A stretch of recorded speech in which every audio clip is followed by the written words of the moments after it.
Romanos 8, capítulo 8, versículo 8. Leamos o texto sagrado que diz assim: portanto, os que estão na carne não podem agradar a Deus.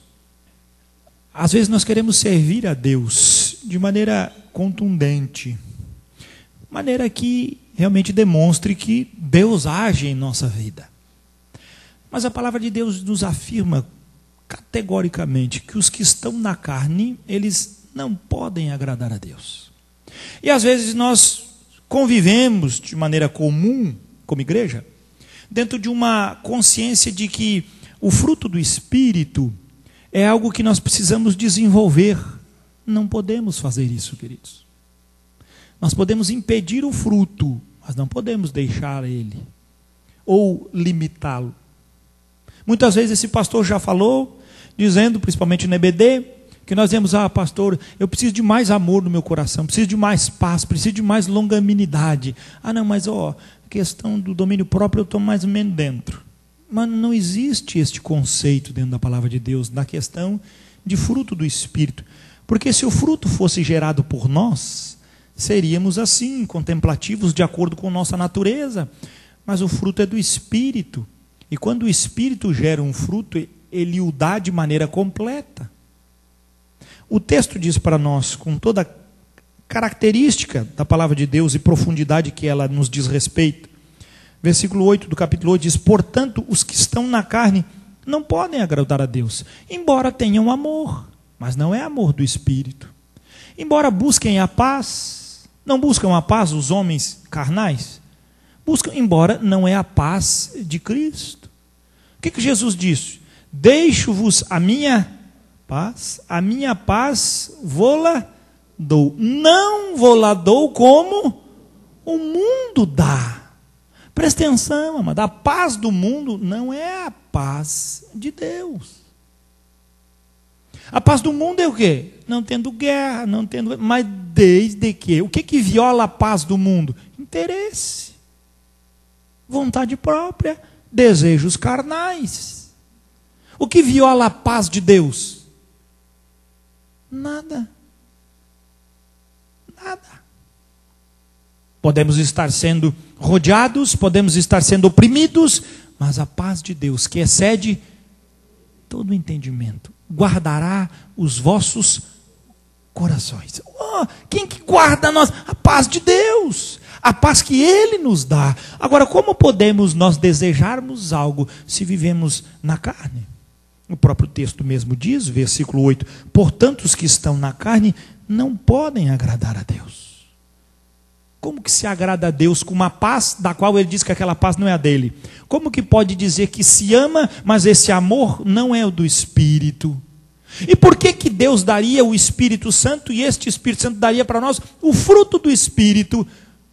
Por que ele manifestaria o fruto do Espírito na nossa vida para que nós pudéssemos escolher a forma como agimos? Não, é natural que o espiritual produza frutos espirituais. Assim como um pé de limão vai produzir limão, assim como um pé de laranja vai produzir laranja, assim o regenerado produz coisas espirituais. Amado, lá em Hebreus, na EBD hoje, nós vimos um último texto, no último capítulo, o autor dizendo que nós, não é o último, metade, capítulo 5, nós vimos que o autor diz que nós precisamos estar verdadeiramente entendendo as coisas. Ele diz: não crianças, quando tivéssemos mais maduros, para que pudéssemos ter discernimento tanto das coisas boas quanto das coisas más. É nesse contexto que eu estou pregando hoje. O amor que o mundo prega é uma coisa boa, mas o fim desse amor é adultério, é prostituição, é interesse próprio, é ciúme, é contenda, é vigarice, em nome do amor. Então, quem é que está errado? O mundo ou a palavra de Deus? Sempre o mundo vai estar. E a palavra seja sempre santa, reparadora, boa, perfeita, espada afiada, que possa trazer para nós discernimento e maturidade. O texto sagrado nos diz: portanto, os que estão na carne não podem agradar a Deus. Nada do que é feito na carne, absolutamente nada. Mas, pastor, eu conheço um vizinho meu, ele tem um coração bom, ele ajuda os mendigos, os pobres, ele é uma pessoa boa. Nada do que se faça na carne agrada a Deus. Agradou aquele ali, mas a Deus agradou aquele que deu. Mas a Deus agradou? A Bíblia diz que nada do que se faz na carne agrada a Deus. E aquele vizinho, bom coração, vai para o inferno com todas as virtudes e qualidades que ele tem. Porque o inferno está cheio de gente assim. Na prática da paz, que não é a de Deus. Na prática do amor, que não é do Senhor.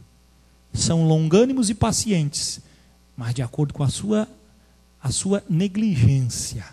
E não pela força e pelo fruto do Espírito. O que mais diz o texto? Vós, porém, não estáis na carne, mas no Espírito, se de fato o Espírito de Deus habita em vós. E se alguém não tem o Espírito de Cristo, esse tal não é dele. A Bíblia diz que alguém pode ser de Deus sem o Espírito Santo? O que é que ela diz? Se alguém não tem o Espírito Santo, esse tal não é dele. 10. Se, porém, Cristo está em vós, o corpo, na verdade, está morto por causa do pecado.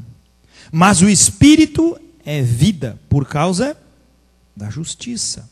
Se habita em vós o Espírito daquele que ressuscitou a Jesus dentre os mortos, esse mesmo Espírito excelente que ressuscitou a Cristo Jesus dentre os mortos, vivificará também o vosso corpo mortal, por meio do seu Espírito que em vós habita.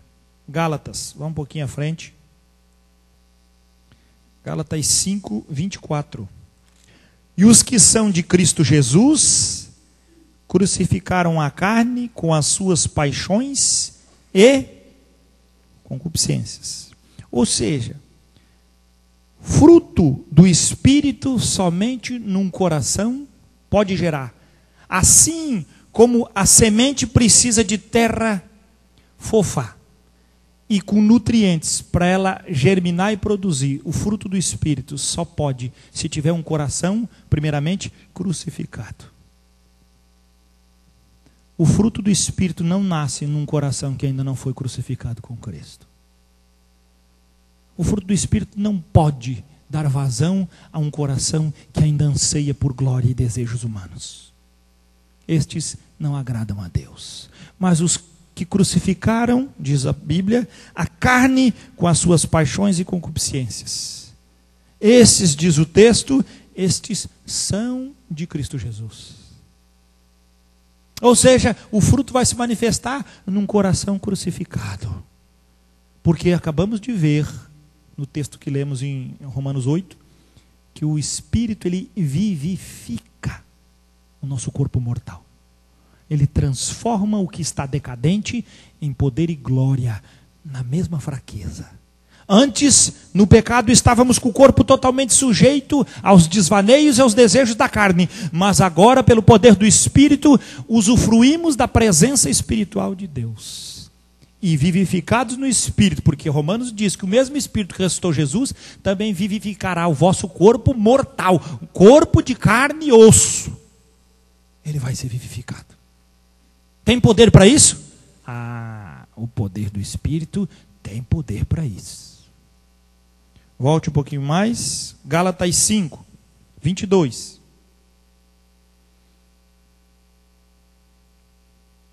Mas o fruto do Espírito é amor, alegria, paz, longanimidade, benignidade, bondade, fidelidade, mansidão e domínio próprio. Contra estas coisas não há lei. Já viu? Vai lá na cadeia, tem um monte de gente lá preso porque produziu amor, alegria, paz, longanimidade, benignidade. É isso que acontece? Muito bem, meu filho. Você está esperto. Versículo 19. Melhor, versículo 18. Mas, se sois guiados pelo Espírito, não estáis... Esse é complemento DBD.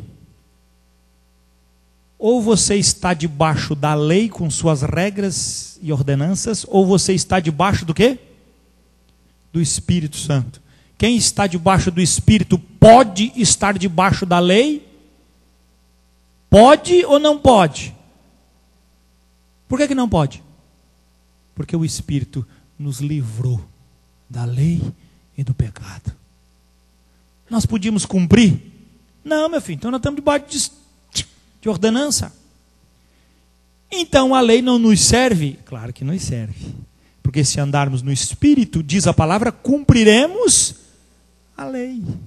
Só tem um jeito de cumprir a lei. Quem está no Espírito não está atrelado ao fardo, ao jugo, a regras e regulamentos. É eu que estou dizendo isso? Não. E ele atrela estas condições ao andar na carne. Veja se não é. Ele acabou de dizer, versículo 18, mas se sois guiados pelo Espírito, não estáis sob a lei. Ora, as obras da carne são conhecidas e são... quem tem uma coisa a ver com a outra? Não parece que... a contrapartida do que é espiritual e do que é carnal. O cara está debaixo da lei, mas o que ressalta nele a lei? As obras da carne. O povo de Israel virou esse povo empinado, a judeusaiada, como dono com o rei na barriga. Por quê? Porque detinham a lei, mas não usufruíram da lei para pregoar a justiça e a misericórdia. Usufruíram da lei para dizer que eles detinham conhecimento, para dizer que eles tinham tudo e perderam tudo. Então até hoje dizendo que tem, mas já não tem mais. Todo mundo já sabe que perderam faz tempo. Mas vai lá dizer para eles que eles perderam. Esse dia eu estava em casa e vi um velhinho barbudo com uma mandiga, com a galinha, jogando a galinha na cabeça da mulher, batendo. Parecia um saravá no terreiro. Aí eu dei uma olhada e disse, o que é isso? Mas tudo em hebraico. E aí as minhas aulas no seminário me fizeram pelo menos distinguir o que é um árabe de um hebraico, né? Aí essa língua eu conheço, não sei o que ele está dizendo, mas o sanahalaná é por aí mesmo.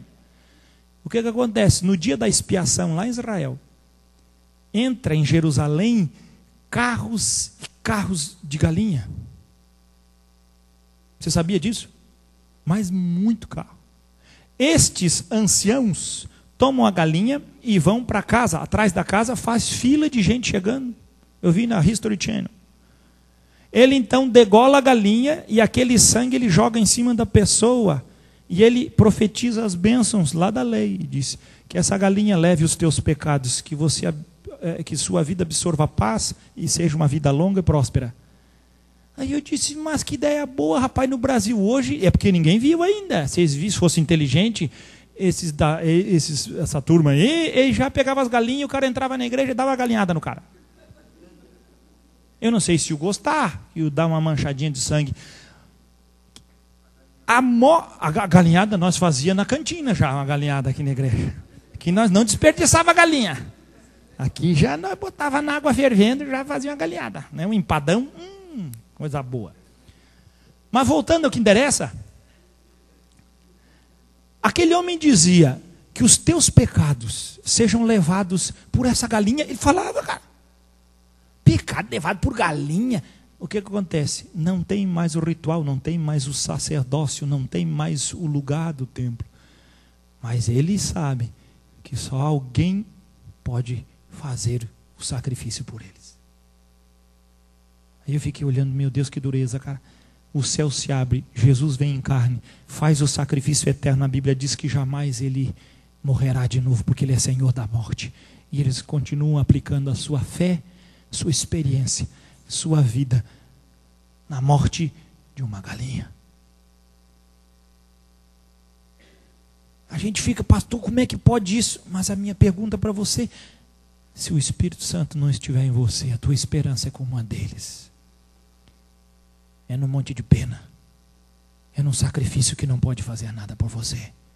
Se o Espírito Santo não estiver na tua vida, a tua vida é tão opaca, oca e sem sentido como a deles. Pelo menos eles têm um nervo, mas não conseguem ver, porque repousa sobre eles um véu e não conseguem ver a glória do Filho de Deus. Que bom que a palavra de Deus traz para nós. Eu pensei que era um conceito familiar, nada, um por um. Saía um, entrava a outra, galinha, sangue. Saiu galinha. Mas tinha que matar muita galinha mesmo. Já imaginou, meu filho? Vamos fazer empanadinho o resto do ano. É muito bicho morto. Versículo 19. Ora, as obras da carne são conhecidas e são prostituição, impureza, lascívia, desejo sexual que não pode ser realizado, idolatria, feitiçarias, só coisas boas, né? Inimizades, porfias, ciúmes, iras, discórdias, dissensões, facções, invejas, bebedices, glutonaria. Bebedice é para o mundo, glutonaria para os crentes. Glutonarias e coisas semelhantes a estas, a respeito das quais eu vos declaro, como já outrora vos preveni, que não herdarão o reino de Deus os que tais coisas praticam. Simples. Você deve saber, pela sua conduta, o que está aparecendo no seu coração. Eu não sou juiz para determinar o que tem ou o que não tem, mas sou pregador do Evangelho e posso afirmar, das duas naturezas, uma delas está em você. Qual é que está?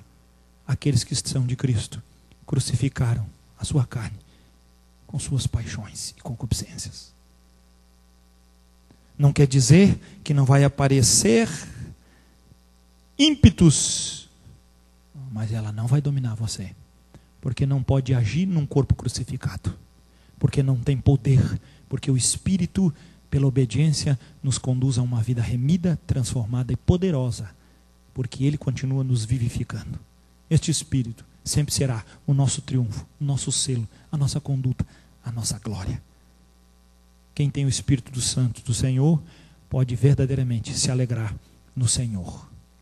Que Deus guarde esta pequena meditação com poder e profundidade nos nossos corações, para que jamais esqueçamos de temer o Senhor em todo o tempo, de buscar a sua face todo dia, de sabermos em quem confiarmos, no Senhor, e sermos guiados pelo Espírito Santo da promessa.